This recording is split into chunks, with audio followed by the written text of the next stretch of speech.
Bonjour à toutes et à tous, bienvenue sur cette nouvelle vidéo de la chaîne Critique Multiverselle et aujourd'hui on parle de la grosse sortie de la semaine, Ballerina, spin-off de la célèbre saga d'action John Wick que j'aime vraiment beaucoup, qui a ici connu de multiples reshoots, notamment dû à l'arrivée du réal Chad Stahelski, qui a déjà officié sur les derniers volets de la franchise afin d'épauler le réalisateur Len Wiseman, réal de Total Recall ou du 4ème Die Hard, qui a presque retourné le film dans le tournage s'est déroulé à Prague avec un budget de 80 à 90 millions de dollars. Le tout porté par Ana de Armas, étant rejointe par Ian McShane, Keanu Reeves, Gabriel Byrne, Man Reilly ou encore Lance Reddick, dont c'est ici la dernière apparition.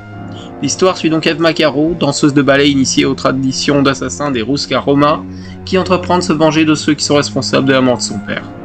Et c'est très sympa. Alors oui, le film a des défauts, notamment un scénario écrit sur une feuille de papier qui possède un twist bizarrement fichu, ainsi qu'une histoire qui je trouve met assez longtemps à démarrer, ce qui est assez dommage, ainsi qu'un méchant cliché au possible, des persos secondaires moyennement bien développés, des dialogues pas finaux, et beaucoup d'incohérences ou facilités scénaristiques. Mais sinon, c'est très sympa.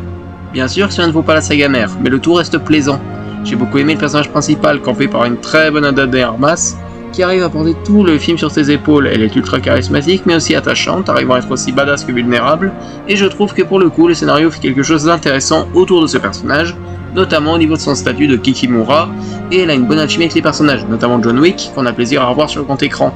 Et les gros points forts du film sont sa photo, qui est assez belle, offrant de beaux plans, et le tout est très bien filmé. Au niveau mise en scène, le tout est très inventif, notamment vis-à-vis des scènes d'action, qui sont très bien filmées, comme on a pu le voir dans toute la saga,